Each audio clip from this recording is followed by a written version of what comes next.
And there were pages turned with the bridges burned. Posted originally on the Archive of Our Own at http://archiveofourown.org/works/539434421. Rating, mature. Archive warning. Creator chose not to use archive warnings. Category M/M. Fandom, Bungo Stray Dogs. Relationship, Dazai Osamu, Nakahara Chuya, Bungo Stray Dogs. Characters, Dazai Osamu, Bungo Stray Dogs, Nakahara Chuya, Bungo Stray Dogs. Additional tags, established relationship, mental health issues, hospitalization, implied/reference suicide, self-harm, implied/reference self-harm, introspection, implied sexual content, implied/reference sex, married banter about their sex life, married Dazai Osamu/Nakahara Chuya, Bungo Stray Dogs, fluff and hurt/comfort, soft Dazai Osamu/Nakahara Chuya, Bungo Stray Dogs, trans Dazai Osamu, Bungo Stray Dogs, depression, mentioned original character, freeform, family feels, parenthood, personal growth, father-daughter relationship, though daughter doesn't appear directly, she is mentioned. The tags are intimidating, but this is happy, I swear. Language, English. Series, part 11 of Our Cinderella. Stats, published 2024, February 20th. Words, 7,202. Chapters 1 of 1. There were pages turned with the bridges burned, by Yellow_Symphony. Summary. Hey, Gia says, eyes roaming all over Dazai as if he's not real. Dazai can understand that. He can hardly believe it himself that today has come. He keeps thinking he'll wake up and all this talk of being released would have turned out to be some cruel delusion. Hi, Dazai replies, balancing off the backs of his feet out of excitement. Chia is here, and he's here to take him home. Notes. As always, can be read standalone. Heed the tags, lad. Some stuff is a little strong here because I can't write anything normal. No, I have to go into Dazai's head and make him think for 7,000 words while I should be working on my thesis. See the end of the work for more notes. Despite appearances, Dazai considers himself to be an organized person. Sure, his desk at work might be a bit of a mess, but all the files on his laptop are beautifully laid out, each filled out just as it should be, going by the system Dazai himself implemented into the agency, one that he had spent weeks working on, thank you very much. Yes, he tends to be late for work, but he knows it's exactly 19 minutes of a walk, including 3 minutes maximum on the pedestrian crossings, 1 to stop by and pet the stray cat that roams around his neighborhood, and around 80 seconds to take the elevator. He pretends to be broke for the laughs, but he's got investments that made a sizable chunk of money over the years, and a meticulous system for his finances. Chia had earned most of their savings, yeah, but it's Dazai who manages them. And sure, he doesn't always have the energy to do things, like housework, or paperwork, or being alive, but when he does, he's efficient and takes care to make sure everything is done right. He tackles packing his bag with the same level of organization as he would anything else. He makes a mental list of everything he needs to pack, works out how to make it all fit together, and gets to actually doing it as soon as he can.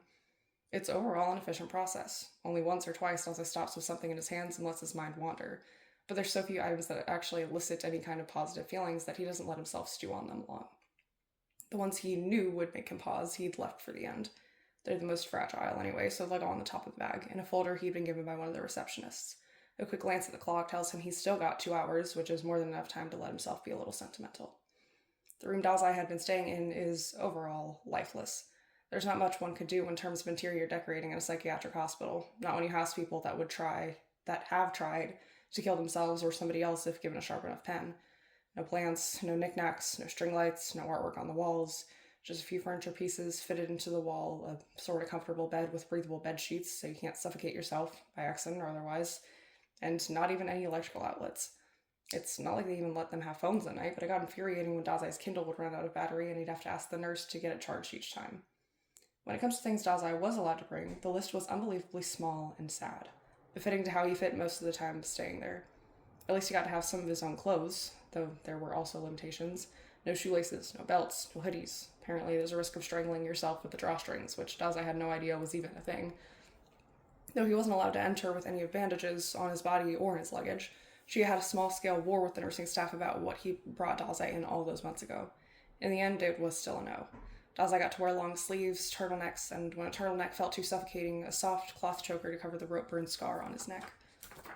The choker did require a lot of persuasion, but in the end the doctors did agree to let him have it, so long as Dazai only had one. No plushies either. Choking hazard or something. Dazai didn't listen nor care. His favorite teddy bear, one Chuya had won him at a festival during their sort of first date. Looking back, it absolutely was a date, though Dazai at the time would have denied it till his dying breath. Stayed home, and Dazai just had to cry into a pillow at night instead of his soft age fur like he usually would. The one thing he was allowed, though, the one piece of home he got to have that made the sad room felt lived in all these terrible long days, Drawings hang on the wall via small pieces of masking tape. Pictures that his daughter drew, that his Harumi drew for him. He takes them down, careful not to tear or bend them, and by the time he's done, he has a sizable stack in his hands. He sits on the bed, stripped of the bed sheets this morning, bare and ready for another unfortunate soul to take his place, puts the stack next to him, and goes through the pictures one by one. Sometimes they're animals that Harumi must have looked at from the various documentaries she watches with Atsushi whenever he looks after her. A hedgehog, a cow, or a penguin. One is a fox, which, when she gave him 5 weeks into his stay, she decided is her new favorite animal. Because it has hair like Daddy, she said. Most of the animal ones have cats, though, courtesy of Fukuzawa, favorite and only grandpa. She seems partial to calicos, judging by the frequency. A few pieces show clumsily drawn parts of the human body, like a heart or an eye labeled with shaky yet careful characters. Those from when it's Yosuno's babysitting duty. Since Dazai would rather his baby didn't inherit his own phobia of all things medical, Yosuno has been slowly introducing her to healthcare with picture books and toys. The infirmary at the agency has a whole children's section that Harumi gets to go through so she doesn't get bored. That is, if she's not sitting in the little playpen they have in the main office, which in itself was a gift from the agency, set up and ready on the last day before Dazai went on paternity leave.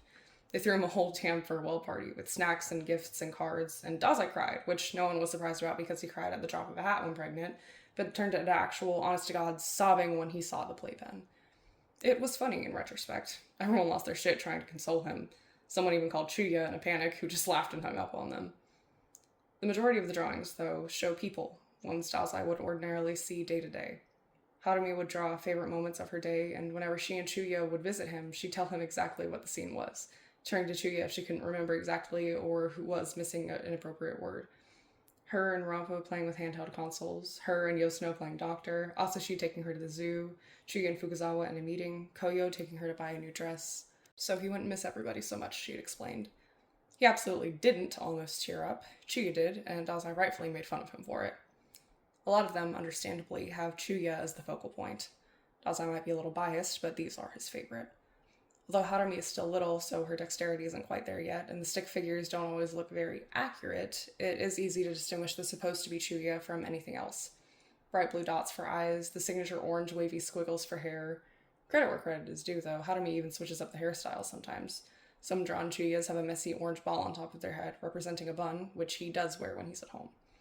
Sometimes there's red things around the drawn figure, which Harumi has proudly said is her dad's ability, making things fly. As any 4-year-old, she believes it to be the coolest thing in the world, of course. Her all-time favorite playtime with Chuya is when he takes her and walks around on the ceiling or makes her float. Every now and again, Dazai would come home to a husband and daughter sitting upside down on the ceiling, Harumi giggling hysterically, yet shushing Chuya when Dazai would make a show out of looking for his family, theatrically peeking into every room until Harumi would eventually exclaim that they're right there above his head. His absolute favorite drawing, Dazai puts on top of the pile so it's right there when he next opens the folder.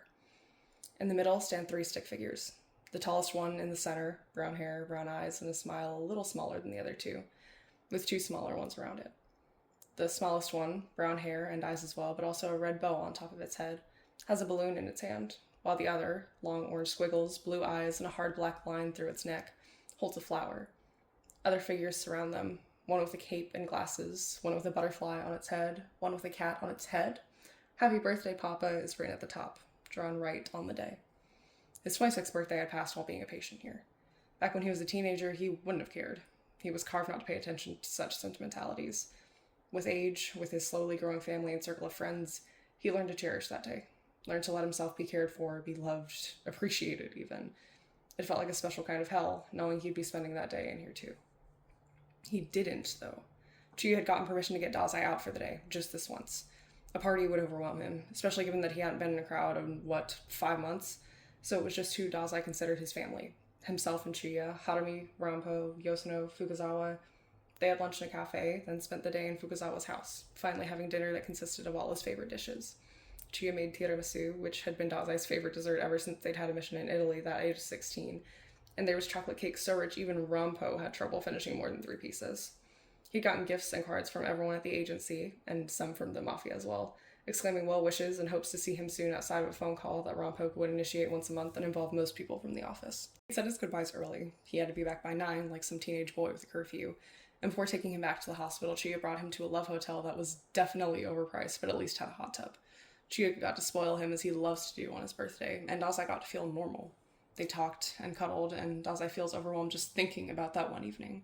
He never even realized how much he missed the intimacies of both sex and what comes after. It was bittersweet having to come back, but if anything, that day seemed to have given him the final push he needed. A little over a month later, here he is, papers signed to be released. Not cured of his depression. He never will be. His therapist said some people, sadly, had brains that naturally would keep falling victim to it. But safely in remission, with medication that actually works, more good days than bad ones, and safe and tested methods to help him overcome those bad episodes. He's 6 months clean when it comes to hurting himself. His longest record so far was 14 months, starting when Harumi was 6 months old. He'll have to work hard to beat it, but for once, he feels optimistic. He sits waiting for a bit, staring at the drawing, his stomach churning with both excitement and nerves. There's so much that he misses that awaits him once he steps out of here. His friends, coworkers, his work, hobbies, his family, his husband and daughter. 10 years ago, when he was 16 and beyond miserable, he never would have thought he'd get to have any of those things. Eventually, finally, a nurse knocks at the door, entering with a smile, telling him his husband has arrived and has finished with their release forms. Dazai wastes no time. The folder with Harumi's drawing gets carefully put on top of the bag, which he then zips up, and with that, he's ready to leave. He gives the room a final glance. He did spend almost a better part of a year here, but he won't miss it. He'll be glad to never see those plain walls again. Walking through the corridors feels strange. Just like any other day when he was led to therapy or to the rec room or for the weekly meetings with his family or, occasionally, friends, he led through staff doors this time, though, and out those metal doors he'd come through on a cold January evening all those weeks and weeks ago. The receptionist is a woman he doesn't know. He's only seen her twice, once when admitted and once on the morning of his birthday, but she has grown extremely close with her over time. He told Dazai sometimes that they went on a couple playdates with Harumi and the secretary's twin girls. Dazai's pretty sure they exchange hairstyle ideas for their children because Chuya is such a girl dad. It's no surprise seeing him chatting with the woman, leaning against the reception desk, swiping through his phone and probably showing her photos of Harumi. It's such a typical image of Chuya. He's always been quick in befriending people, and ever since they've become parents, Harumi has become the first point of conversation with anyone he meets. Dazai sees this all the time. In the park, Chuya will talk to the dad of a girl Harumi decided to play with, ask about where he bought those cute hair clips she's wearing. At the grocery store, Chuya will help out a mother with a newborn and then tell her all the tips and tricks he'd learned from when Harumi was that small. At work, when a client waits to meet somebody and Chuya happens to have a moment free, telling them about how Harumi saw some Barbie film and decided she wants to be a ballerina when she grows up, hence why she's in the agency playpen dressed in a dusty pink tutu. Dazai has seen it all before, definitely will see it again hundreds more times. And yet, this time, it makes something squeeze inside Dazai's ribcage, warmth spreading through his chest, blooming in his veins till it's ready to burst with how much he's feeling all of a sudden. A sound of the door clicking closed behind him alerts Chuya to his presence. Chuya smiles like he loves Dazai, like he missed him even though they talked on the phone last night, like the 10 years they've been together is nowhere near enough yet. Dazai has hardly ever felt this happy to be alive. The one other instance being when Harumi had been born. It was a hellish, almost 50 hours of labor, Dazai sobbing and in so much pain he couldn't comprehend it, delirious and beyond miserable, so much so he remembers it like through some toxic fog. Seeing her, after all those months of struggling to keep himself afloat, knowing she was what came out of himself being alive, it made everything worth it. He'd never felt that way before. Dazai's hands are shaking, which he cleverly disguises by holding onto the strap of his bag when coming up to the reception desk. Hey, Chuya says, eyes roaming all over Dazai as if he's not real. Dazai can understand that. He can hardly believe it himself that today has come. He keeps thinking he'll wake up and all this talk of being released would have turned out to be some cruel delusion. Hi, Dazai replies, balancing on the backs of his feet out of excitement. Chuya is here, and he's here to take him home. Everything's ready, Chuya tells him, waving a folder of papers he holds in one of his hands. The release forms, probably. We can go. Okay, he says calmly, as if he's not bursting at the seams from the yearning to be back but to before. Let's go then. Chuya exchanges a few more sentences with the receptionist who wishes Dazai well the final time before, at last, they exit the building. Although he'd been in the same parking lot a month ago, and the hospital has a courtyard so it's not like he hasn't been outside within his time here, the air seems fresher than before. Dazai goes through the parking lot and then gets into the car in an odd kind of haze, looking around as if seeing the world for the first time. Chuya takes his bag to throw into the trunk, and in that time, Dazai sits himself in the passenger seat and starts playing with the Bluetooth connection. Chuya only rolls his eyes with a fond smile when he sees Dazai already connected to the speakers and started playing a playlist of some of his favorite composers that Chuya always said were shitty and depressing. Chuya, bless him, doesn't try to start a conversation with him, and Dazai is forever thankful for the way he seems to know when Dazai needs focus on something else. He rests his head against the window and watches the landscapes they pass. He needs it. Needs it to get through it to his head that he's leaving that place in the chapter of life behind him. He barely remembers the road from when Chuya drove him there in January. The drive was a second and eternity all in one. He doesn't recall the view.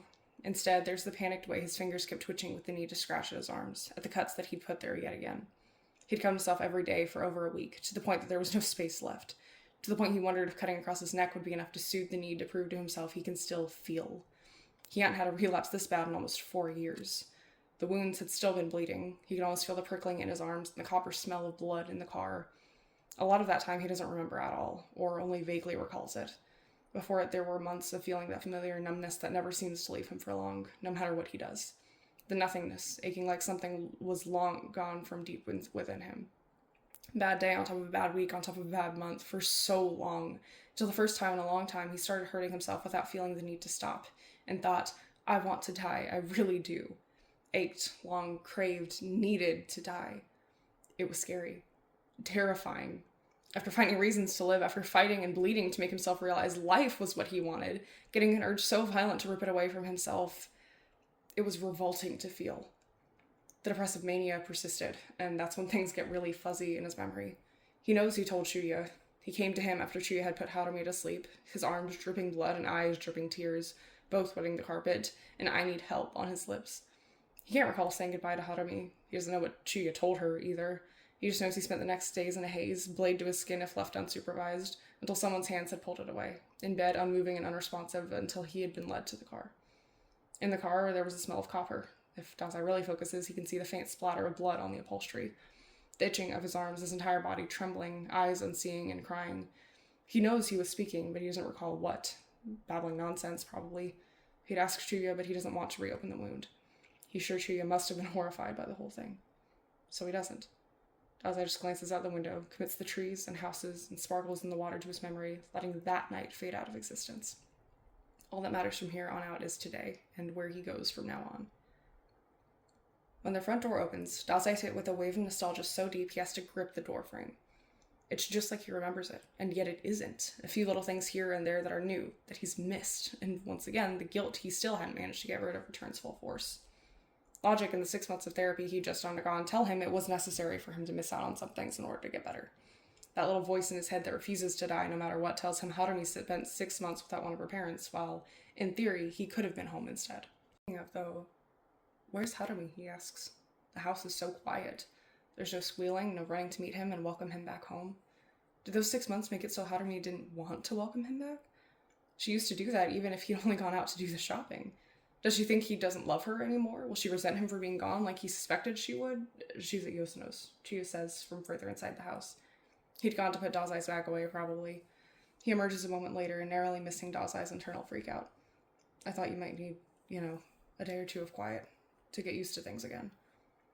Now, don't get him wrong. He misses the time he got to spend with his daughter, and he can't wait to hold her and not let her go for an entire day. He has a whole mental list of things he's looking forward to doing with her, from brushing her hair to taking her to the park to buying her anything she could possibly want out of the biggest toy shop in town. He missed her like a limb every second he was stuck in the hospital. But Chuya, annoyingly, has a track record of knowing what Dazai needs better than Dazai does. And he aches to see his baby, he really does. The quiet of his home with just Chuya and him, it sounds good. It sounds goddamn lovely. Parenthood is the best surprise life ever sprung up on him, but it gets hard. One more day wouldn't make that much of a difference, right? Chuya is usually right about these things. Maybe he does need a bit of time to acclimate back. Chuya walks up to him, then slowly and with that tender smile on his face.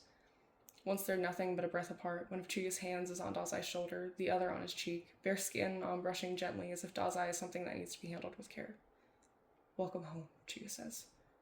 Oh. Home, he replies, voice cracking, mouth trembling, and he's shaking, and Chuya's arms are around him, and he's pulled into an embrace. Time melts away, non-existent, irrelevant. All that's important is being in Chuya's arms again. The scent of his cologne and shampoo mixing with the sensation of strong arms around him, hands brushing along his vertebrae, lips ghosting along his neck in a kiss that isn't sexual or initiating but soft and welcoming. They stand in the Genkan until Dazai's neck starts aching from bending down and the tremors in his body fizzle out. As gentle as only Chuya can be with him, Dazai is led to the kitchen and sat on one of the stools, ready to welcome back his old life. Most of the day passes inconsequentially, yet filled with so many things Dazai feels the importance of. Chiyo cooked something Dazai hadn't had the chance to eat in months.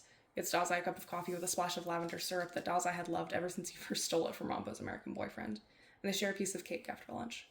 There's new pillows on the couch, courtesy of Harumi painting on the old ones and the paint refusing to come off. At work, apparently, Atsushi filled in his role of Kunikita's partner wonderfully. Chiya and Rampo had a whole heap of non-interesting cases and a bunch of interesting ones, including ones where the client was so awestruck by Rampo's detective work that he offered him his daughter's hand in marriage in gratitude, an offer which was refused, much to the father's dismay. The Mafia had been behaving in accordance with their ceasefire. Kutagawa was officially named as the contact between the Mafia and the agency, and was as good at the job as Dazai had expected when recommending it almost a year ago. Harumi was apparently extremely happy to have him in the office every now and again, and forces him to play with her every time he appears. He's yet to refuse her, it seems, and Dazai finds that a little too funny. Even Mori had kept away from their office, as promised. Well, less promised, more threatened with death, but whatever. To make a very long story short, because Dazai really doesn't like thinking about this, she had left the Port Mafia a little over a year after Harumi was born. Dazai knew time was running out, and Mori would find out about her any day now. If she remained loyal to the Mafia, the chances of her getting sucked into that vortex were too big. Mori had, for a long time, been borderline obsessed with Dazai. Not only does Harumi look exactly like him, but if she manifests an ability, Mori would never pass up a chance to try and get her for himself, both as a weapon and a toy. Although Dazai didn't want to ruin Chiya's relationship with the Mafia, it was his home for a long time, after all, no matter how destructive. This was the best way to keep their daughter safe. It only took Dazai finally telling Chiya that it was Mori had done to him. He spared no detail, got out all the disturbing details despite how numb and detached as he was speaking. Within the next 2 days, Chiya was out of the Mafia. He joined the agency a few months after.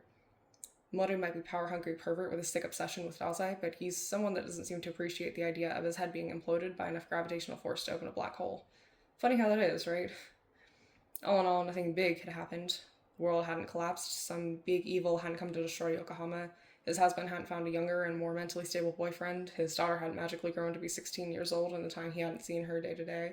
He hadn't missed anything major. Just lots of small things Chuya gradually tells him about, switching from topic to topic as he remembers things Dazai might want to know that Chuya wouldn't have mentioned in calls or during visits.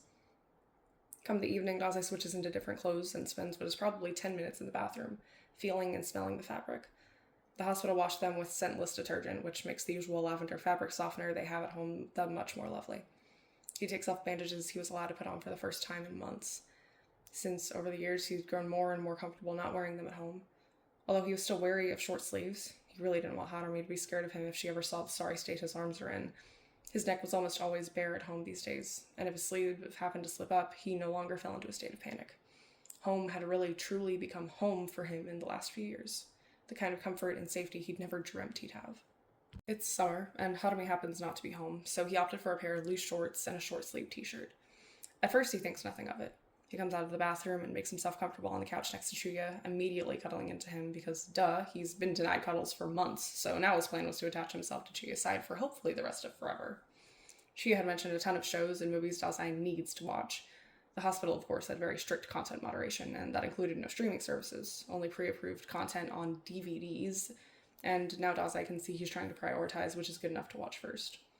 Or he was. Between the time Dazai sat down and glanced at the TV, Chuya's hands stilled on the remote, and his eyes shifted to Dazai instead. More accurately, the bear of Dazai's arms. I could cover them if they're that distracting, Dazai says with a smile, jokingly. Well, mostly. He knows Chuya doesn't mind his scars, he really does.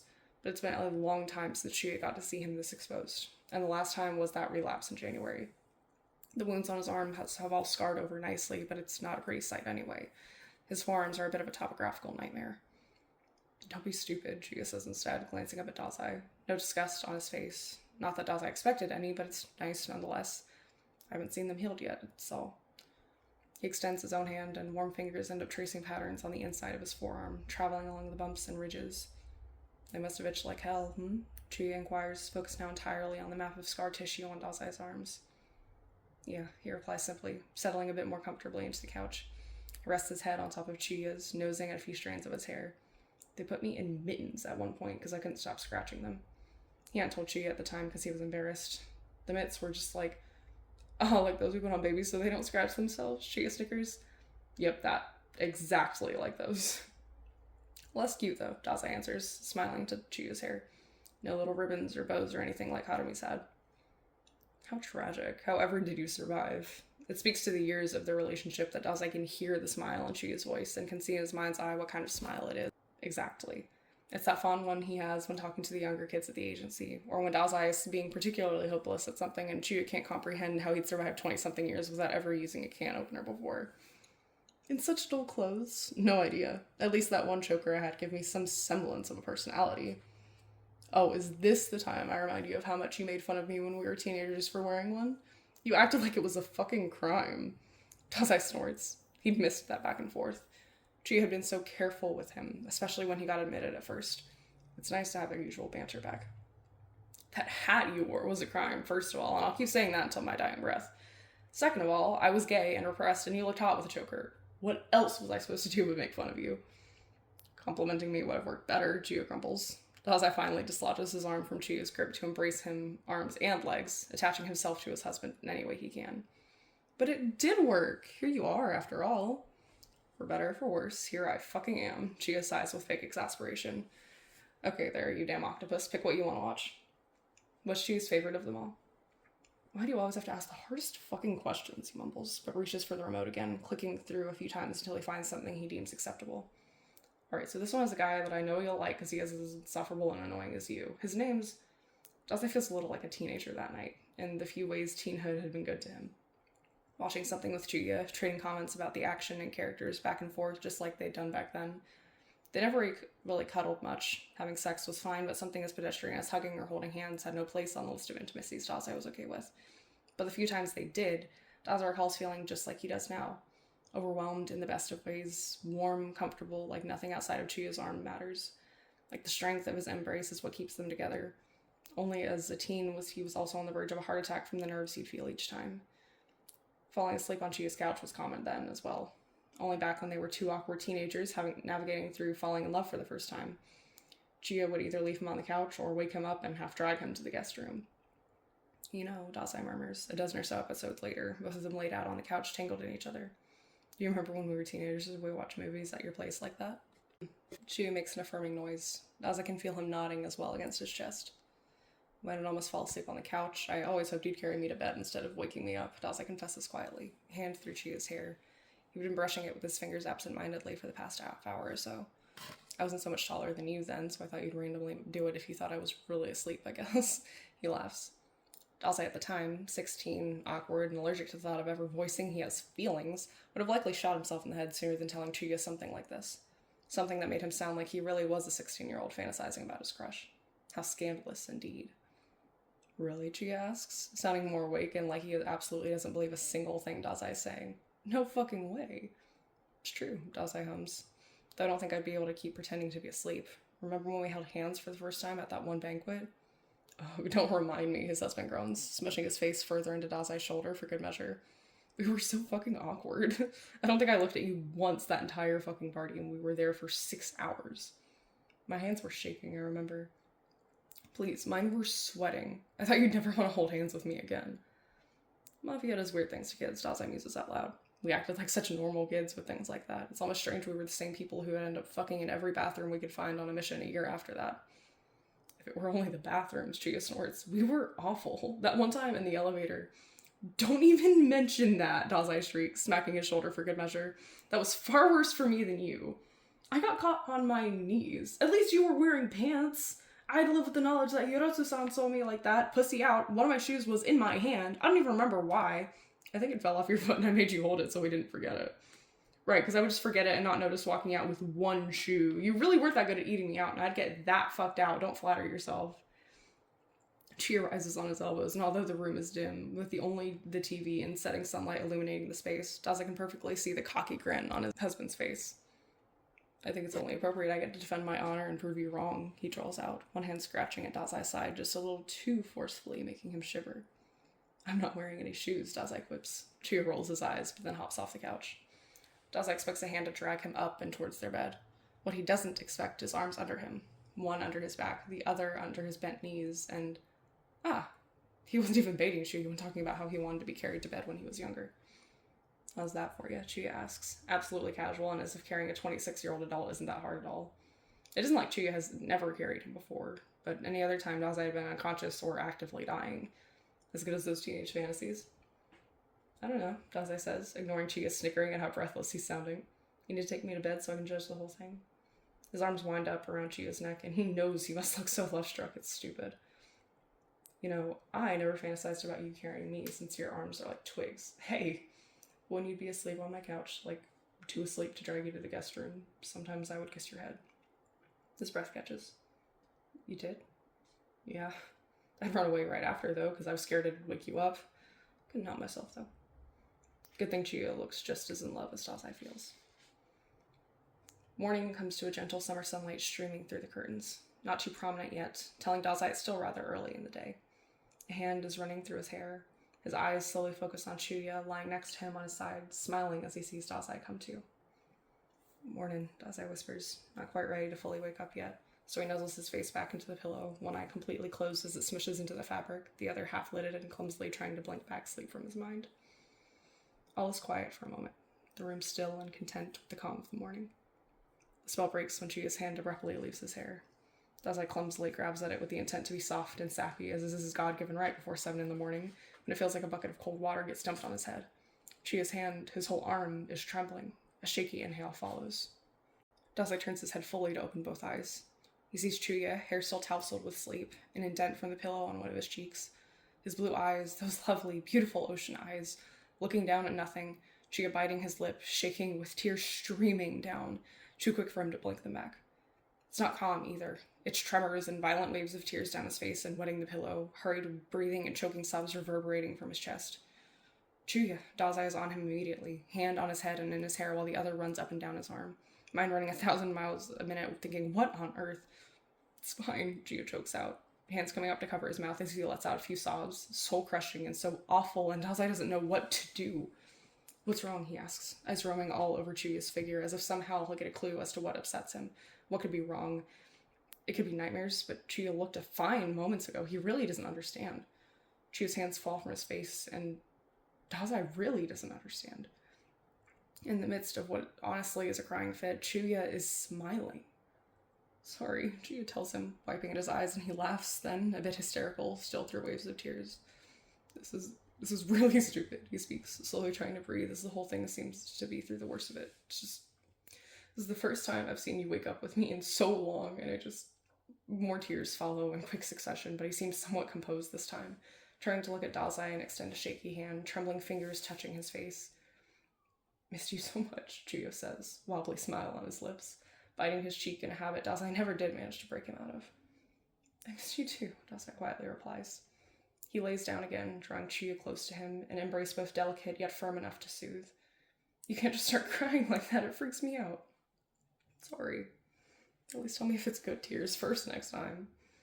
He presses a kiss to Chuya's head, letting the beating of his heart calm down a bit.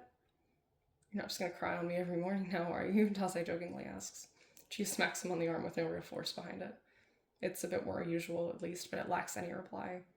Dazai lets it slide.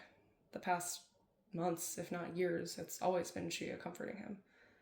God knows Chuya needs a shoulder to cry on as well. Love you, Dazai whispers, for no reason in particular. Love you too, Chuya replies, as he always does. I'm so glad you're home, Osamu. Me too. The next words might be a bit much, but he hadn't really ever said it out loud, and if there's anyone who deserves to hear it, it's Chuya, so I'm glad to be alive, you know? I really am. Chuya starts sobbing in earnest again, but Dazai is there to hold him through it. They both earned some happy tears instead of sad ones for once. Endnotes.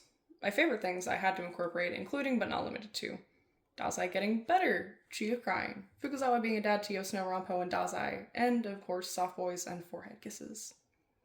Please drop by the archive and comment to let the creator know if you enjoyed their work.